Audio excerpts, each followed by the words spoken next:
অশান্তির কারণ মনে হয় এটাই যে মুসলমান যাকে আল্লাহ উম্মতে মুহাম্মদী নিজের কুদরতি হাতে নির্বাচিত করলেন, কুদরতি হাত দিয়ে নির্বাচিত করলেন, যে উম্মতকে আল্লাহ অফার দিলেন, যে উম্মতকে আল্লাহ নির্বাচিত করলেন যে কিয়ামতের দিন আমি তোমাকে আমার পক্ষে রাখবো, আমার বিরুদ্ধে যেতে দিব না, আমার পক্ষে রাখবো, কিয়ামতের দিন আমার পাশে রাখবো, আমার পক্ষে রাখবো, আমার পাশে রাখবো। শুহাদা আলান নাস, কিয়ামতের দিন সমস্ত ১৬ লক্ষ উম্মতের বিরুদ্ধে আমার পক্ষে সাক্ষী হিসাবে আমি তোমাদেরকে রাখবো। আল্লাহকে যদি প্রশ্ন করি, আমাদেরকে আপনার পক্ষে নিয়ে নিলেন, আমাদের পক্ষে কে? তো আল্লাহ যেন বলে ওয়ার রাসূলু শাহিদান আলাইকুম, আমি আমার বন্ধুকে তোমাদের পক্ষে দিয়ে দিলাম। তোমরা আমার পক্ষে চলে আসো, আমি বন্ধুকে তোমাদের পক্ষে দিয়ে দিলাম। তো বন্ধু আমাদের পক্ষে, আমরা আল্লাহর পক্ষে। যাদেরকে আল্লাহ মুকুট মাথায় দিলেন, কুনতুম খায়রা উম্মাহ, এটা কোনো তর্জমা আয়াত না যে আমরা উত্তম উম্মত, না না, এটা একটা মুকুট, এটা একটা মাথার মুকুট, এটা একটা মেডেল। আল্লাহ আমাদেরকে একটা মেডেল দিয়েছেন, কুনতুম খায়রা উম্মাহ। কিয়ামতের দিন সবাই এটা হাতে নিয়ে দাঁড়াইবা, দুনিয়া দেখবে আর তোমাদের জন্য রাস্তা ছাড়তে থাকবে। এটা একটা মেডেল। যেমন সাহাবায়ে কেরামকে আল্লাহ 1500 মেডেল দিয়েছেন, কোরআনে 1500 আয়াত আছে সাহাবাদের শানে, একটা না দুটা না। তো যেই উম্মতকে আল্লাহ এত উচ্চ মর্যাদা দিলেন, এত ভালোবাসা দিলেন, ভালোবাসার অন্ত নাই। আপনি একটা কথা ভাবেন, বলুক কোন ওলামায়ে কেরাম, সোনারগাঁয়ে তো ওলামায়ে কেরাম কম নাই, এটা তো কওমি মাদ্রাসা আঞ্চলিক শিক্ষা বোর্ড সোনারগাঁ, বলুক ওনারা। আমি দিতেছি, তারপরে বলুক।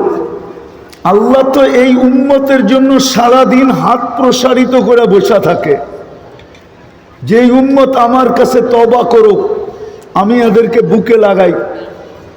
ইয়াবসুতু ইয়াদাহু নাহারান হাত্তা ইয়াতুবা মাসি আল-লাইল, আবার রাত্রেও হাত প্রসারিত করেন, কিন্তু একটা সময় পর্যন্ত, 3 ভাগের 1 ভাগ পর্যন্ত। তারপরে মনে হয় এটা আমার তাখায়ুল, ধারণা, ভালোবাসার চোটে আর মনে হয় হাত প্রসারিত করে বসে থাকতে পারেন না।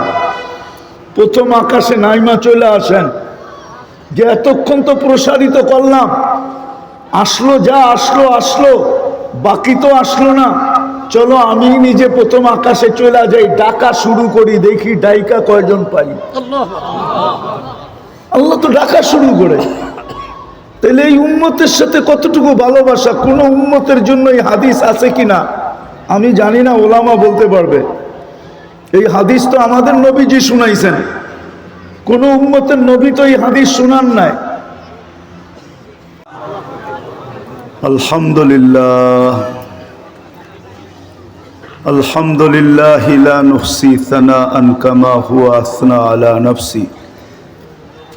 আল্লাহুম্মা লাকাল হামদ কুল্লাহু দিক্কাহু জিল্লাহু সিররাহু ওয়া আলানিয়াতাহু আউওয়ালাহু ওয়া আখিরাহু সগীরাহু ওয়া কবীরাহু।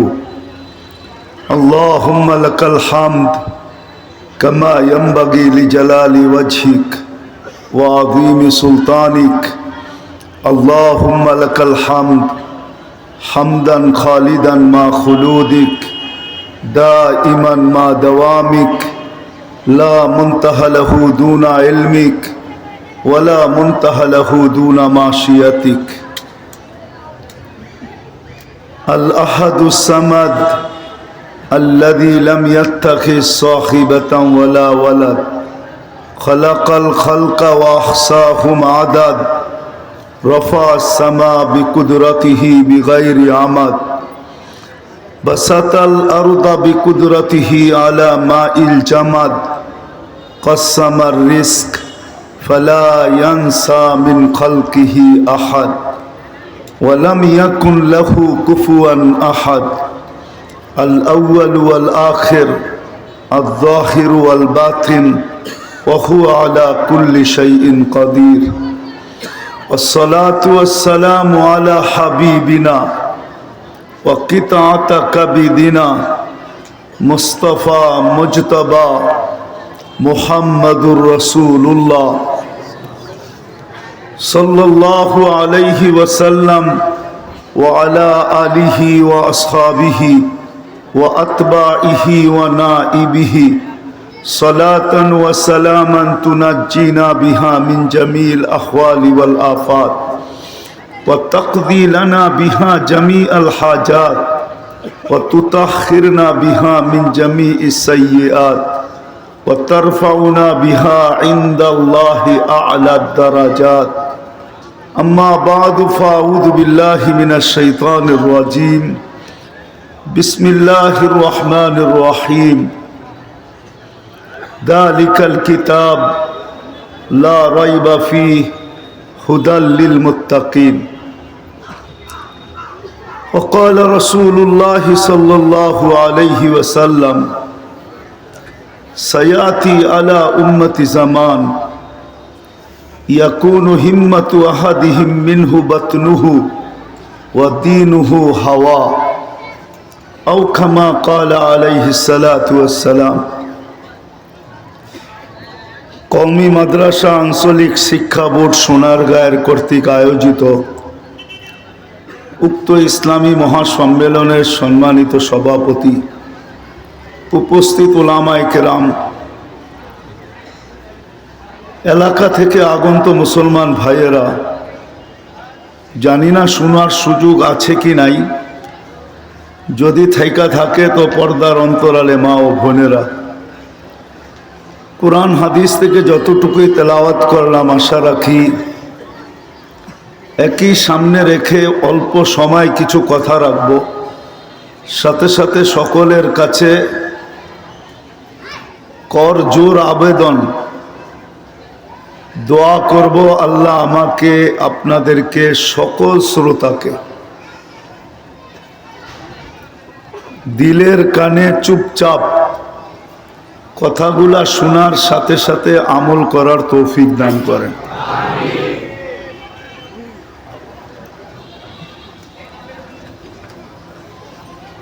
কথা বলার ভঙ্গিও বলতে পারেন বা প্রশ্নও বলতে পারেন।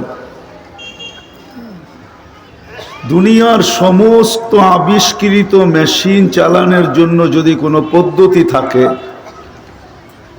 পদ্ধতি আছে না নাই?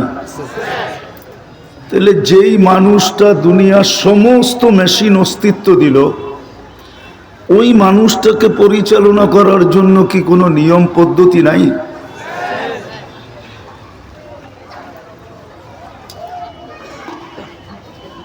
যদি এটা একমত হই যে যত নতুন মেশিন আছে দুনিয়াতে, আবিষ্কৃত যত মেশিন আছে, যান্ত্রিক জিনিস আছে, টেকনোলজি আছে, সব কিছু পরিচালনা করার জন্য যদি নিয়ম থাকে, পদ্ধতি থাকে, আর ওটাকে মাইনেই যদি চালাইতে হয়, ওটা মানা ব্যতীত যদি ওটা চালানো না যায়, সমস্ত মেশিনের যদি অপারেটর থাকে, তাহলে যেই মেশিনগুলা মানুষ অস্তিত্ব দিল, মেশিন কিন্তু মানুষের আবিষ্কৃত, ঠিক না? মুঠোফোন বলেন, কম্পিউটার বলেন, হাই থেকে হাই টেকনোলজি বলেন, মানুষের আবিষ্কার কিন্তু, ঠিক না? যদি এগুলা চালানোর জন্য অপারেটর লাগে, তাহলে যেই মানুষটা এগুলাকে আবিষ্কার করলো, আমি মানুষটাই মেনে নিলাম, একটু পিছে না গেলাম, সরাসরি মানুষের আবিষ্কারই বললাম। পিছে গেলে যাওয়া যায় যে মানুষকে ওই ব্রেনটা কে দিল, চিন্তা ক্ষমতাটা কে দিল? মানুষ কিন্তু চিন্তার মাধ্যমেই বাহির করছে। প্রথম মানুষ ভাবছে যে মানুষের কথা দূর থেকে দূর কিভাবে পৌঁছানো যায়। তখন ছোটবেলা দেখছি টেলেক্স ছিল, টেলেক্স। এটা শুধু থাকতো পোস্ট অফিসে, খটখট আওয়াজ হইতো, যে এটার ব্যাপারে অভিজ্ঞ ছিল সে শুধু লিখতে থাকতো আর চিঠি বাড়িতে পড়ে পাঠায় দিত। তো ভাবতে শুরু করছে এই খটখট আর কতদিন থাকবো, দেখি খটখটের থেকে বাহির হওয়া যায় কিনা। তো চিন্তা করতে করতে টেলিফোন আসলো, কিন্তু টেলিফোনও একটা ঝামেলা ছিল, তার টানাটানি নিয়ে ঝামেলা ছিল। এদিক থেকে ওদিকে তার টানো, এদিক থেকে ওদিকে রাস্তা খোদাই করো। এই ঝামেলার থেকে বাহির হওয়ার জন্য মানুষ আবার চিন্তা করতে শুরু করলো। করতে করতে এখন মুঠোফোন আমাদেরকে দিয়া দিল, ঠিক না? কিন্তু মুঠোফোনটাও আবার এরকম ছিল, প্রথম যেটা আসছে ওটা উঠাইতে আবার একজন চাকরের দরকার হইতো, কেননা ওইটার ওজন 1.5-2 কেজি ছিল, এরকম ছিল পুতার মতো। তো চিন্তা করছে এটা এত ওজনওয়ালাটা উঠাবো কি করে। তো আবার ভাবতে ভাবতে এখন নিয়ে আসছে বিলকুল কাগজের মতো, ঠিক না?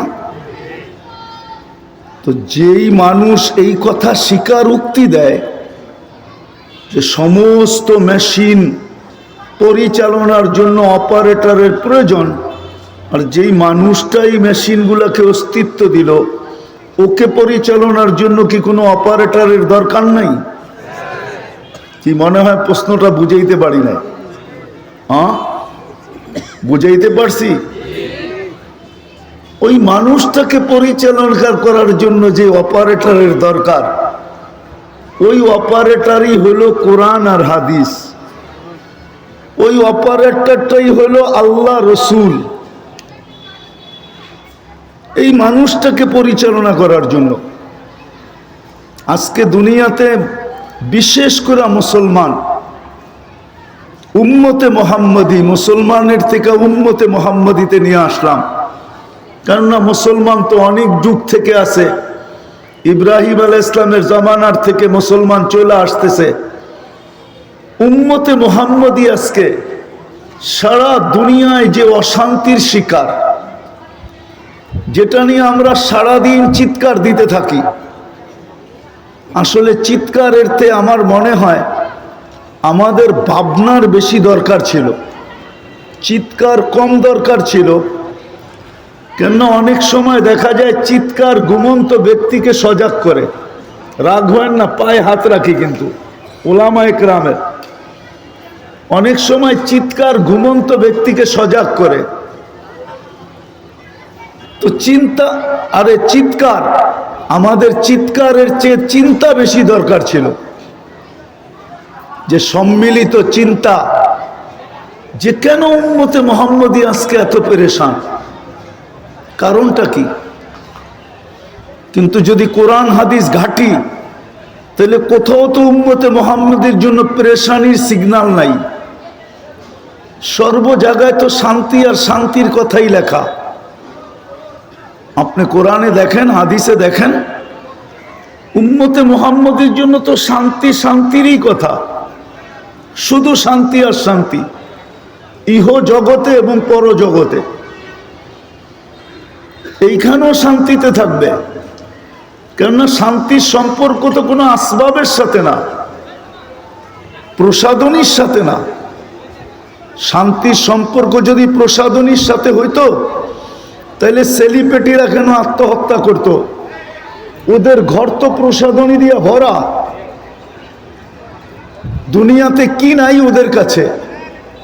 যেদিক দিয়া যায় ওদিক দিয়ে যুবকরা পাগল হয়ে পিছে পিছে ঘুরতে থাকে। কি সেলফি নেওয়ার জন্য মাথা খারাপ থাকে যুবকদের, ঠিক না? অটোগ্রাফ নেওয়ার জন্য মানুষ পাগল হয়ে যায়। কত যুবক তো আছে, যদি একটু হাত দিয়ে ছুঁইতে পারি তাহলে তো ভাগ্যটাই খুলে গেল। যুবকরা হাসে, সত্য তো, কিন্তু ও কেন আত্মহত্যা করবে? কারণ কি? ও কেন মাথায় পিস্তল রেখে গুলি করবে? ও কেন নিজের হাতের টাকার রশি কিনা গলায় লাগায়া নিজের গলের ভিতরে ঝুলবে? ও যাক বন জঙ্গলে যে গাছের সাথে ঝুলুক, ও তো গাছের সাথে ঝোলে না, নিজের ঘরের টাকার কিনা পাংখায় ঝোলে। ঠিক না? সত্য তো? কেন? এটাই আমি একটু বুঝাইতে চেয়েছি। আমার কথা ঠান্ডা তো, আমি তো গরম করতে পারবো না। আর মাদ্রাসার ছেলেরা চায় গরম গরম, শীতের দিন তো গরম হইলে আরো ভালো, ঠিক না? কিন্তু আমার কথায় কোনো গরম নাই, আমি তো ঠান্ডাভাবে বুঝাইতে চাই। বিধা আমারটা খুব ধ্যান দিয়া শুনতে হবে, তাহলে বুঝে আসবে। আজকে ভুল এই জায়গায় উম্মতে মুসলিমার, উম্মতে মুহাম্মদীর ভুল এই জায়গায় যে আমরা চিন্তা করি না যে সবকিছু তো আমাদের জন্য নির্ধারিত। দুনিয়ার জীবনের মজা যদি কেউ পায়, তাহলে তো কোরআন এটা বলে যে আমরাই দুনিয়ার জীবনের মজা পাবো, আর কেউ মজা পাবেই না। উম্মতে মুহাম্মদী দুনিয়ার জীবনের মজা পাবে। আল্লাহর তো ওয়াদা যে তোমাকে এইখানেও স্বাদ দিব, ওইখানেও স্বাদ দিব, এইখানেও মজা দিব, ওইখানেও মজা দিব। এইখানেও তুমি দুনিয়ার মজা জীবনের মজা পাবে, ওইখানেও জীবনের মজা পাবে।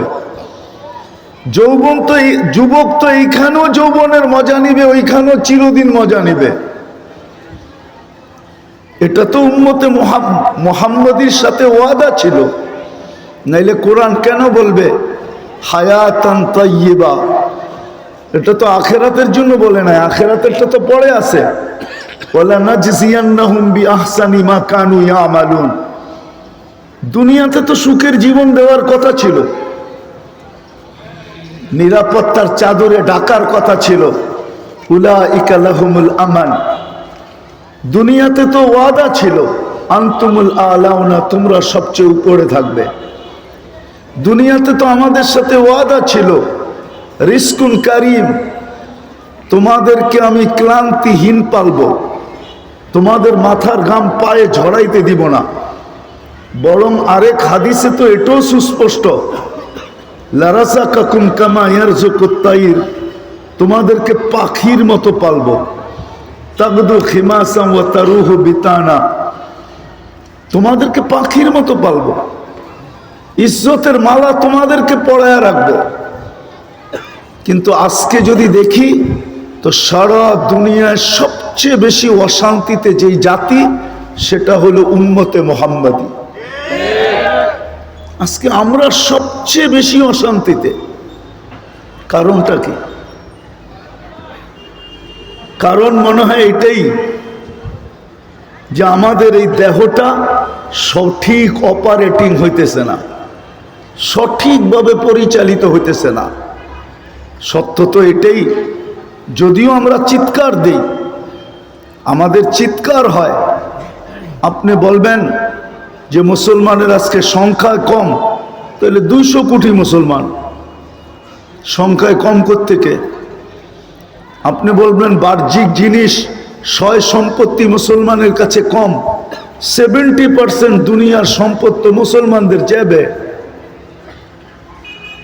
মুসলমানের থেকে ধনী তো দুনিয়াতে কেউ নাই। যদি ধনী থাকতো তাহলে আমেরিকার প্রেসিডেন্টের গাড়িতে সোনার পার্স থাকতো, সোনার পার্স। বাইডেনের গাড়িতে তো সোনার পার্স নাই, কিন্তু ব্রুনাইয়ের বাদশার গাড়িতে তো সোনার পার্স আছে। যান আপনি যা দেখেন, গাড়ি খুইলা সোনার পার্স আছে। দুনিয়ার কোনো কোম্পানির মালিকের কাছে এতগুলা গাড়ি নাই যতগুলা গাড়ি ব্রুনাইয়ের মালিকের কাছে আছে। 400-র উপরে গাড়ি আছে, ইনটেক্স গাড়ি। এন্টিক গাড়ি আছে 400-র উপরে। জান, সব তো মুসলমানদের কাছে। তাহলে আমরা আজকে এত অশান্তিতে কেন? অশান্তির কারণ মনে হয় এটাই যে মুসলমান, যাকে আল্লাহ উম্মতে মুহাম্মদী নিজের কুদরতি হাতে নির্বাচিত করলেন, কুদরতি হাত দিয়ে নির্বাচিত করলেন। যে উম্মতকে আল্লাহ অফার দিলেন, যে উম্মতকে আল্লাহ নির্বাচিত করলেন যে কিয়ামতের দিন আমি তোমাকে আমার পক্ষে রাখবো, আমার বিরুদ্ধে যেতে দিব না, আমার পক্ষে রাখবো, কিয়ামতের দিন আমার পাশে রাখবো, আমার পক্ষে রাখবো, আমার পাশে রাখবো। সুহাদা আলা নাস, কিয়ামতের দিন সমস্ত ১৬ লক্ষ উম্মতের বিরুদ্ধে আমার পক্ষে সাক্ষী হিসাবে আমি তোমাদেরকে রাখবো। আল্লাহকে যদি প্রশ্ন করি, আমাদেরকে আপনার পক্ষে নিয়ে নিলেন, আমাদের পক্ষে কে?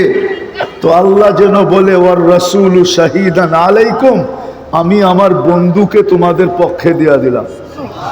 তোমরা আমার পক্ষে চলে আসো, আমি বন্ধুকে তোমাদের পক্ষে দিয়ে দিলাম। তো বন্ধু আমাদের পক্ষে, আমরা আল্লাহর পক্ষে।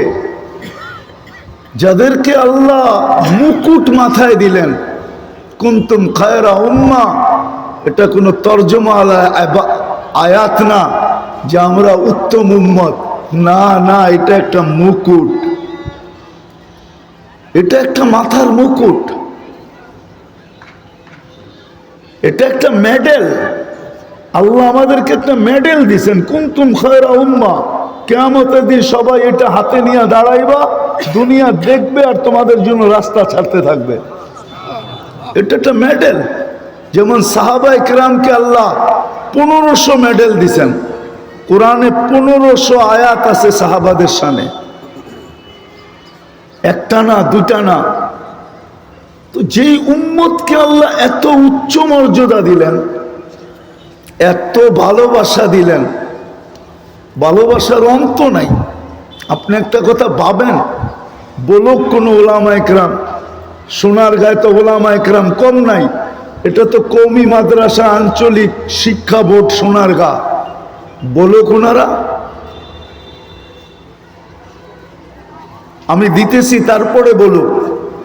আল্লাহ তো এই উম্মতের জন্য সারাদিন হাত প্রসারিত করে বসা থাকে।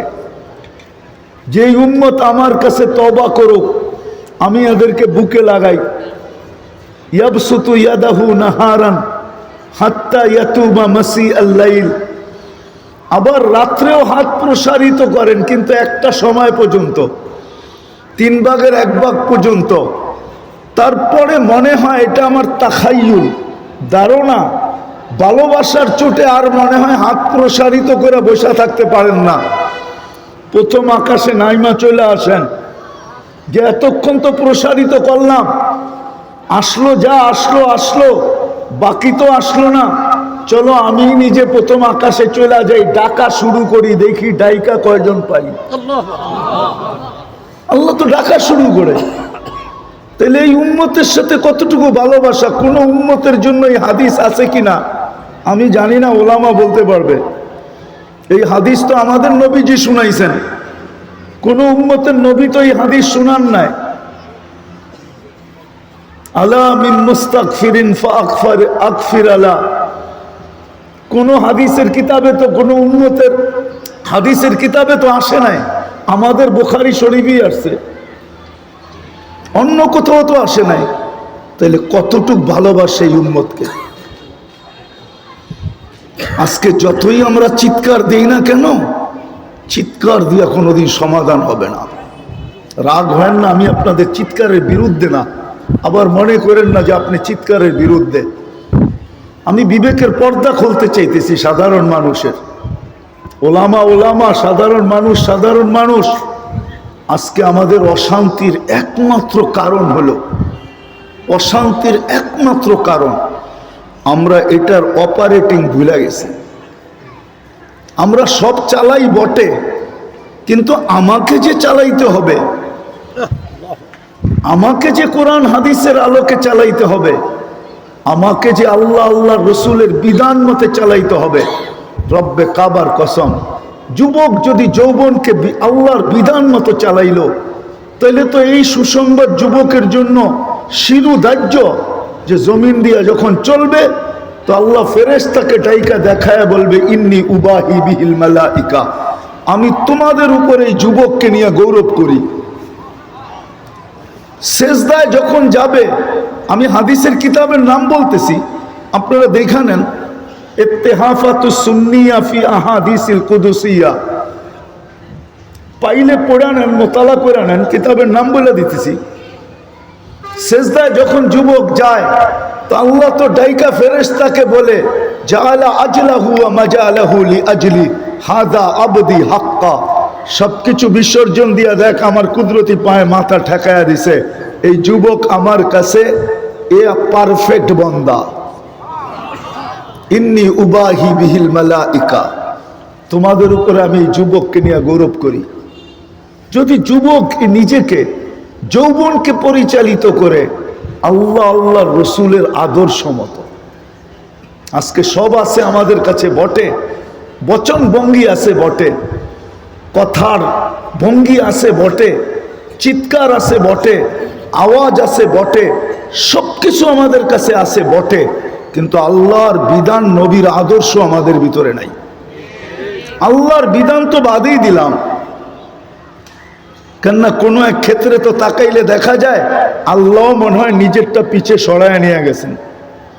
আল্লাহ প্রথমে বলছিলেন আতিউল্লাহ, আল্লাহকে মানো, কিন্তু যদি বন্দা প্রশ্ন উঠায়া দেয় যে আপনাকে তো চোখেই দেখা যায় না, মানবো তো মানবো কি করে, আপনার কথা তো কানেই শোনা যায় না, কি করে মানবো, আপনাকে তো ধ্যান ধারণায় আনা যায় না, কি করে মানবো, আপনাকে তো বর্ণনা দিয়ে শেষ করা যায় না, নাইলে কবি কেন বানাইতো তুমি আকাশে আমি জমিনে, দূরত্ব তো আর কম না, আপনাকে মানবো তো মানবো কি করে।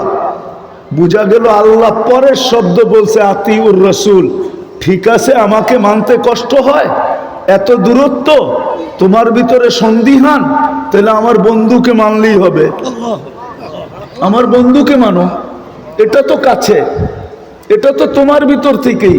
হুয়াল্লাযী বাআসা ফিল উম্মিয়িনা রাসূলাম মিনহুম ইয়াতলু আলাইহিম আয়াতিহি ওয়া ইউযাক্কিহিম ওয়া ইউআল্লিমুহুমুল কিতাবা ওয়াল হিকমা। বন্ধু তো তোমাদের কাছে, বন্ধু তো তোমাদের মধ্য থেকে, বন্ধুকে মানো।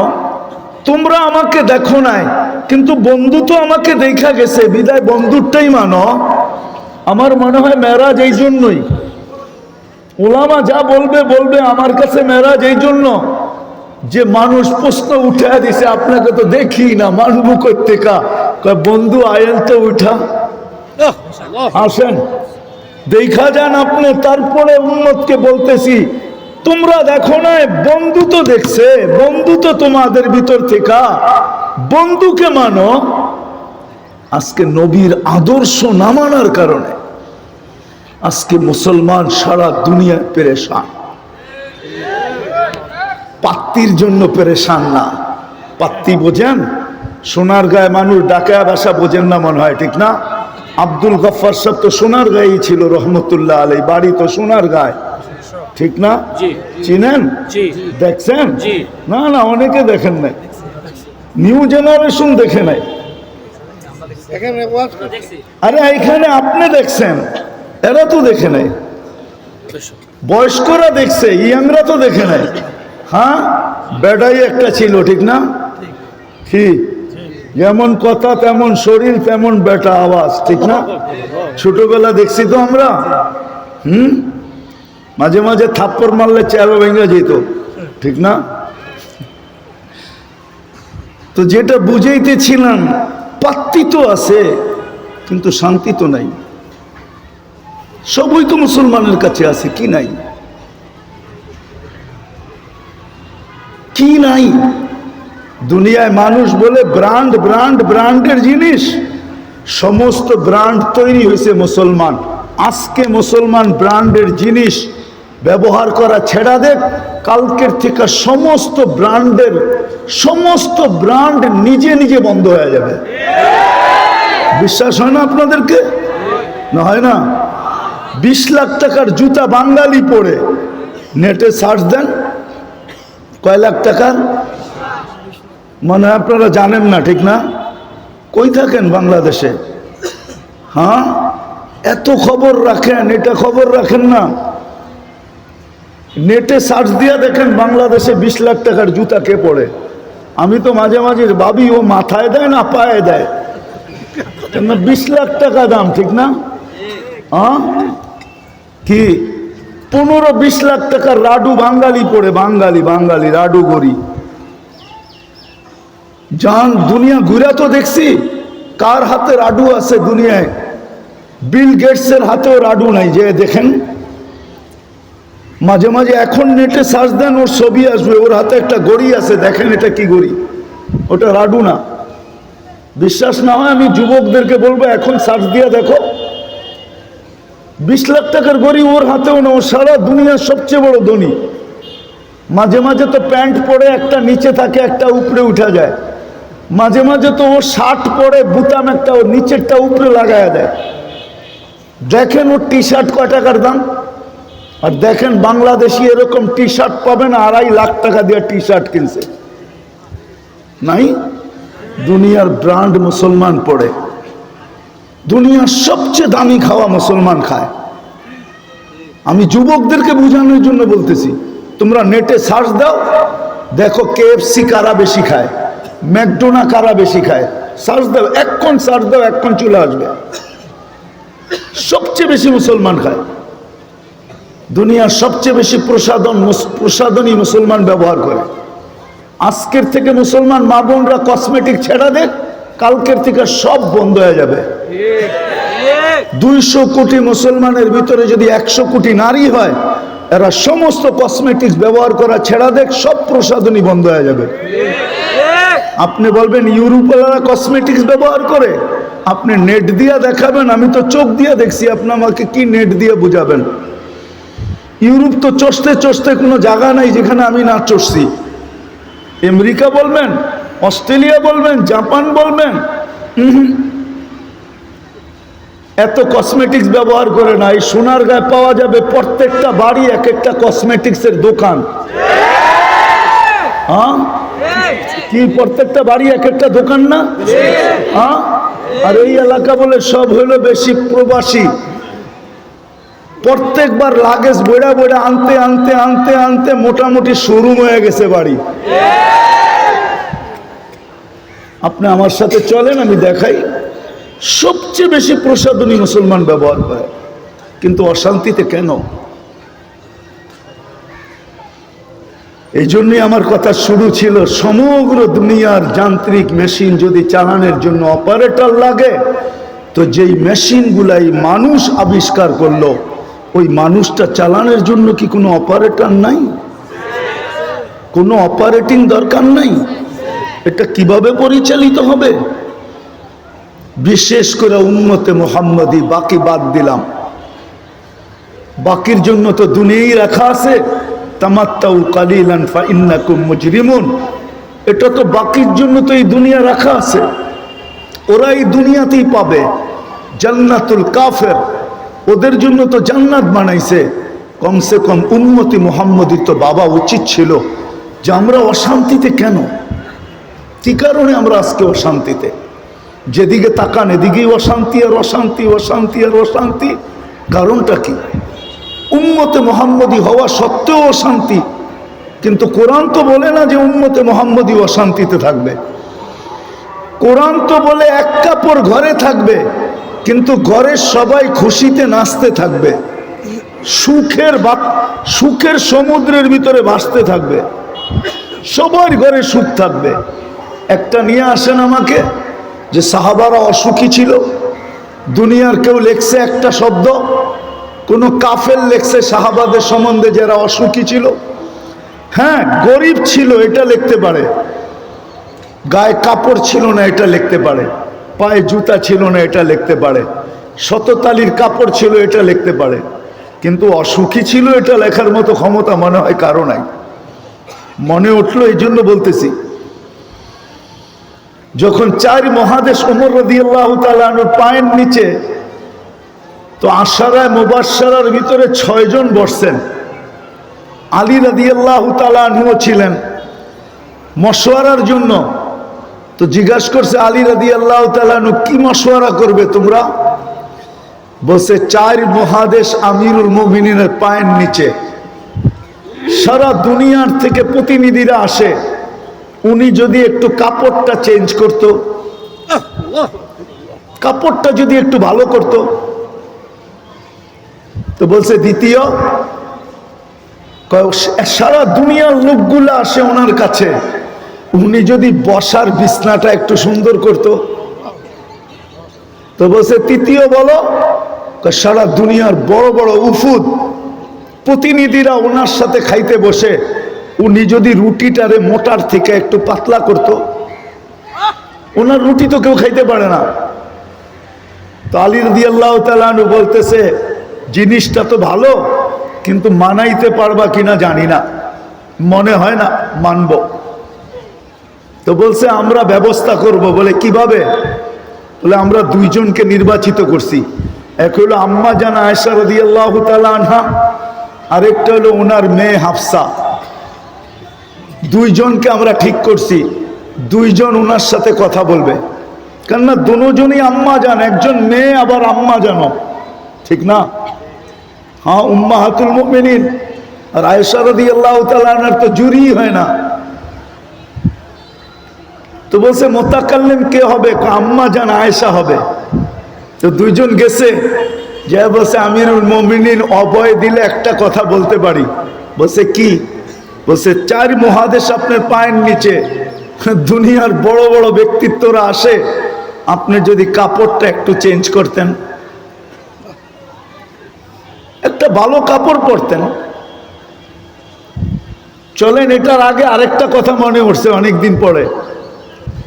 যেদিন বাইতুল মুকাদ্দাসের চাবি নিতে যান আমিরুল মুমিনিন ওমর রাদিয়াল্লাহু তাআলা আনহু, কেননা ইহুদিদের এটা কি বলে, ইহুদিদের আবেদন ছিল যে আমরা চাবি আমিরুল মুমিনিন না আসলে দিব না। লম্বা কাহিনী আমি শর্ট করতেছি। তো যেদিন উনি শামে ঢুকবে, ওই দিন রাত্রে শামে খুব বৃষ্টি ছিল। তো সারা রাত্র চলার পরে সকালবেলা উনি শামের সীমান্তে ঢুকবেন। আবু উবায়দা রাদিয়াল্লাহু তাআলা আনহু স্বাধীন করছিলেন ফিলিস্তিন। তো উনি সীমান্তে এসে অপেক্ষা করতেছিলেন। তো সকালবেলা পালা ছিল, গোলাম উটের উপরে থাকবে, আমিরুল মুমিনিন রশি টানবে। কিন্তু শাম তো আপনারা দেখেন নাই, বৃষ্টির কারণে কাদা ছিল। তো উনি জুতা খুইলা বগল তলে নিছেন, বাম বগল তলে, আর চাপ দিয়া ধইরা বাম হাতেই কাপড়টাকে উঁচা কইরা ডাইন হাতে রশি টানতেছিল। তো যখন ঢুকতেছেন সীমান্তে, তা আবু উবায়দা রাদিয়াল্লাহু তাআলা আনহু আয়েশা সালাম দিয়া বলছে আমিরুল মুমিনিন, আপনি তো জানেন সারা দুনিয়ার সম্ভ্রান্ত ব্যক্তিরা শামে বাস করে। ওই সময় যেমন আমাদের বাংলাদেশের সম্ভ্রান্ত ব্যক্তিরা গুলশান, বনানী, বাড়িধারা, ধানমন্ডি বাস করে, এর চেয়ে সম্ভ্রান্ত ব্যক্তিরা মিন্টু রোডে বাস করে, ঠিক না? আরে মনে হয় বোঝেন না, মন্ত্রীপাড়া, ঠিক না? তো ওই দুনিয়ার সমস্ত সম্ভ্রান্ত লোকেরা তখন শামে বাস করত। তো বলতেছে আমিরুল মুমিনিন সায়াখরুজু আলাইকা শুরাফা উশ-শাম, শামের লোকেরা কিন্তু আপনার পিছে আসতেছে, সম্ভ্রান্ত লোকেরা আমার পিছে স্বাগত জানানোর জন্য। ফালা ইউহসিনুকা আইয়ারা আলা হাদাল হাল, আপনার এই কাপড় চোপড় দেখলে পছন্দ করবে না। তো বলছে কি করব? আমি একটা সম্ভ্রান্ত ব্যক্তির কাপড় নিয়ে আসছি, এটা খোলেন, এটা পড়েন। বাস বলতে দেরি, সিংহ তো সিংহই হয়। এক চিৎকার দিয়া বলছে আবু উবায়দা গাইয়ারতা বিয়াউমিন ওয়াহিদ, একদিনে তুমি চেঞ্জ। কদ আহসানাল্লাহু বিল ইসলাম, আল্লাহ তো নবীর আদর্শ দিয়ে আমাদেরকে ইজ্জত দিছে। ফালা উবালি মাকালাতান নাস, কে কি বলবে এটা তো আমার বিষয় না। এমন দমক দিছেন আবু উবায়দা রাদিয়াল্লাহু তাআলা বলে 24 ঘন্টার আমি সামনে আসি না, বয়ের ঠেলায়। তো আম্মা জান যা বলছে যদি কাপড়টা চেঞ্জ করতেন। বলছে দ্বিতীয়, যদি বিছনাটা চেঞ্জ করতেন। তৃতীয়, রুটিটা যদি পাতলা করতেন। তো বলছে তোমাদেরকে কে পাঠাইছে? এটা বলা যাবে না, যদি জানতে পারি তো পিটাইতে পিটাইতে রক্তাক্ত করে দিব। তারপরে নিজের বেয়েকে আর আয়েশা রাদিয়াল্লাহু তাআলা আনহাকে সম্বোধন করে বলতেছে আয়েশা, হাফসা তুমি বলো, একদিন আল্লাহ রসুলের বিছনা তুমি 4 ভাঁজ করে দিছিলা, মনে আছে? অবশ্যই মনে আছে রাসূলুল্লাহ সাল্লাল্লাহু আলাইহি ওয়াসাল্লাম সকালে কি বলছিল যে হাফসা বিছনা চেঞ্জ করলা কেন? বলছে বিছনা তো চেঞ্জ করি নাই, 2 বাজ ছিল 4 বাজ করে দিছি। বলছে আজকে রাত্রে আমার কষ্ট হয়েছে, তুমি বিছনা 2 বাজিয়ে রাখবা, 4 বাজ করবা না। এরকম অনেকগুলো প্রমাণ দেওয়ার পরে বলছে শোনো, 3 জন বন্ধু ছিল, 2 জন জাগা মতে পচে গেছে, আমি একজন আছি, আমিও ওনাদের সাথে মিলিত হইতে চাই। তোমরা কি আমাদেরকে ওনাদের পদচিহ্নর থেকে দূরে সরাইতে চাও? আমি বুঝানোর জন্য কাহিনীটা বললাম, যদিও গুছায়া বলতে পারি না। আসলে আমরা নবীর আদর্শ ছাড়ার কারণে, এই কথা ভুলে যাওয়ার কারণে যে এটা চালানোর কোনো অপারেটিং নাই, মন মতো চালাবো। আজকে মুসলমান যার যেরকম মন চায়, যার যেরকম মন চায় এরকম নিজেকে চালাইতেছে। যুবক নিজের মন মতো চালাইতেছে, বিদায় চুলটা পর্যন্ত কাটে নেটের স্টাইল লেখা। নবীর আদর্শ মতো চুল কাটে না। কিন্তু এই সোনারগাঁয়ের যুবকরা বলো, ওদের চুলের স্টাইল দেখে আজ পর্যন্ত কোনো মেয়ে ওদেরকে মেসেজ পাঠাইছে আই লাভ ইউ? বলুক, ওরা বলুক, আমাকে বলুক। যদি পাঠায় থাকে আমি মেনে নিব ওদের চুলের স্টাইল। চুল দেখা তো আজ পর্যন্ত কোনো মেয়ে বলে নাই, বরং উল্টাটা বলতে পারে যে তুই বাটি রাইখা চুল কাটলি কেন? হ্যাঁ, এটা আবার কেমন চুল কাটলি? তোরে পিছন থেকে বগের মতো দেখা যায়, সামনে দিয়ে তো ভালো দেখা যায়, কিন্তু পিছের মতো।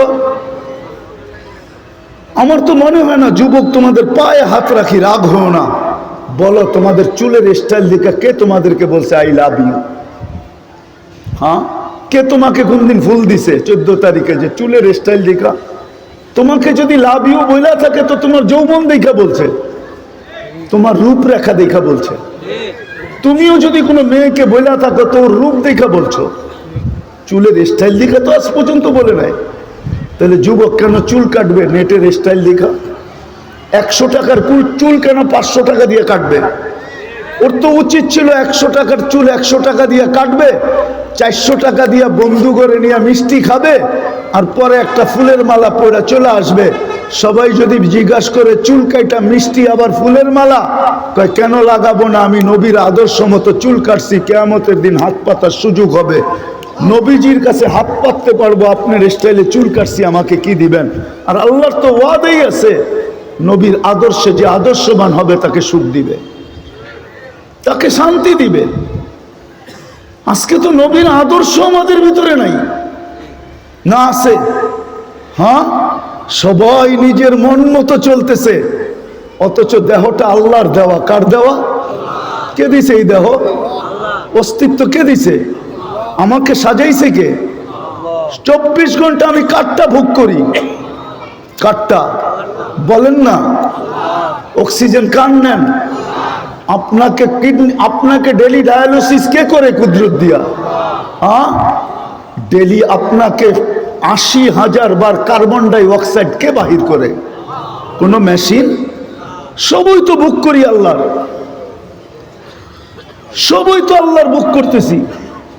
তাহলে কেন এই কথাটা ভাবি না যে সমস্ত মেশিন চালানোর জন্য যদি অপারেটিং লাগে, আর সমস্ত মেশিন মানুষ অস্তিত্ব দিল, আমার এই দেহটা চালানোর জন্য কোনো অপারেটর নাই, কোনো অপারেটিং নাই, কোনো বিধি নিষেধ নাই। আল্লাহ কি ছেড়া দিছে যেমন খুশি তেমন চালাবে? এই জন্য মেরে দোস্ত, আজকে অশান্তির কারণ শুধু আর শুধু এটা যে আমরা নবীর আদর্শ ছেড়া দিছি। বিদায় পায়ে হাত রেখা বলি, আসেন আমরা তওবা করি, আল্লাহ রসুলের আদর্শের দিকে ফিরি। করবেন তওবা?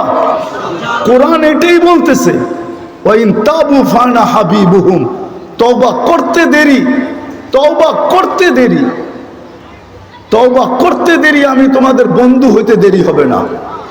নাইলে একটা কথা মনে রাখেন, আজকে ইচ্ছা স্বাধীনতা দিছে, আপনি যেমন খুশি তেমন চলতে পারেন, কিচ্ছু বলবে না, এটাই সত্য, কিচ্ছু বলবে না। কিন্তু কালকে যে বলবে এটাও সত্য, লা তুসআলুন্না আনিন নাঈম। আজকের চিন্তাটার থেকে কালকের চিন্তাটা বহুত বড় হবে, ছোট হবে না।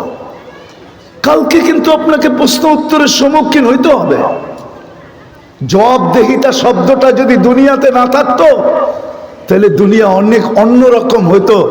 যদি দুনিয়ায় জবাবদেহিতা শব্দটা যদি ডিকশনারিতে থাকে তাহলে আল্লাহর কাছে জবাবদেহিতা শব্দটা থাকবে না। তো থাকবে না কেন?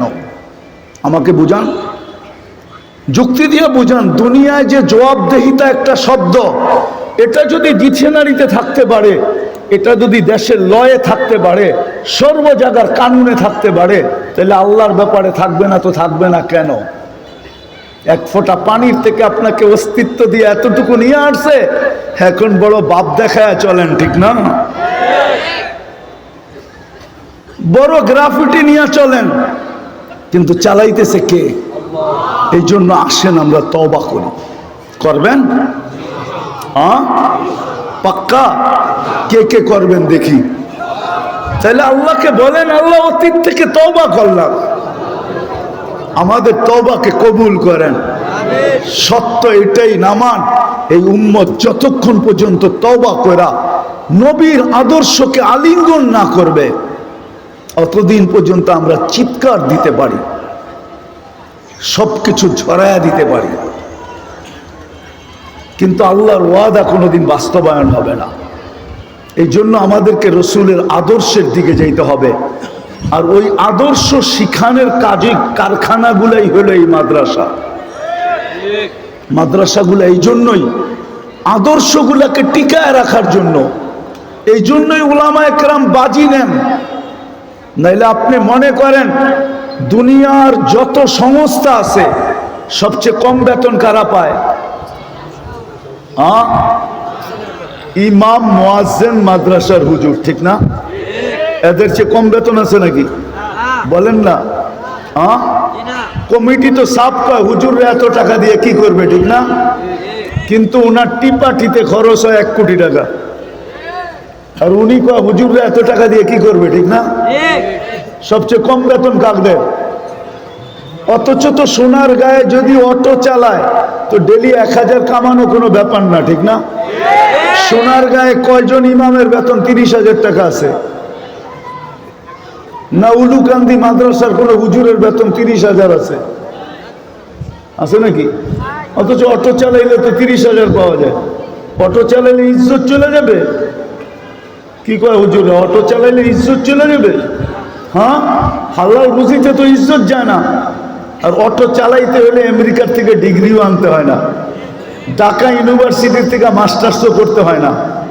ওইটা তো কিনা নিয়ে বাইরেলেই হয়, 2-3 দিন একটু ধাক্কা সাক্কা লাগবে, তারপরে ঠিক হয়ে যাবে হাত, ঠিক না? ডেলি তো 10,000 1,000 কামানো যায়, কেন কামায় না? এই জন্য কামায় না যে কাঁধে দায়িত্ব। উম্মতকে শিখাইতে হবে নবীর আদর্শ, বানাইতে হবে দুর্গ, কারখানা বানাইতে হবে যেখানে নবীর আদর্শ শিখানো হবে। এই জন্য উলামায়ে কেরাম সমস্ত কিছু। আজকে দুনিয়ার আমার দেশে সবচেয়ে বেশি আঙ্গুল কার উপরে ওঠে? কার উপরে? কার উপরে ওঠে? চোরের উপরে ওঠে না, জিনাকারের উপরে ওঠে না, মদখোরের উপরে ওঠে না, ঘুষখোরের উপরে ওঠে না, কারো উপরে ওঠে না। আমি তো খোলা বলি, ডেলি 10 বার আঙ্গুল আমাকেও সইতে হয়। সব আঙ্গুল উঠে হুজুরদের উপরে, ঠিক না? আর কারো উপরে তো আঙ্গুল উঠে না। অথচ 90% মুসলমান। আমি তো সারা দুনিয়া আজ পর্যন্ত আমার পোশাকের উপরে কাউকে আঙ্গুল উঠাইতে দেখলাম না, বরং প্রশংসা করলো, তোর টুপিটা বড় সুন্দর, তোর ড্রেসটা বড় সুন্দর, ডিলা ডালা বড় সুন্দর।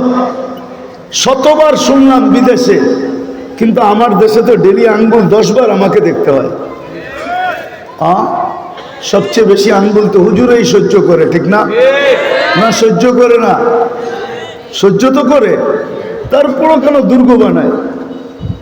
এটার জন্যই যে আমাকে চালাইতে হলে একটা অপারেটিং লাগবে, সেটা হলো আল্লাহ রসুলের আদর্শ। ওই আদর্শ ছাড়া যতদিন আমি পরিচালিত হব সব থাকবে, কিন্তু আমি পেরেশান থাকবো, সুখী থাকবো না। আল্লাহ আমাদেরকে এই কয়টা কথার উপরে আমল করার তৌফিক দান করেন।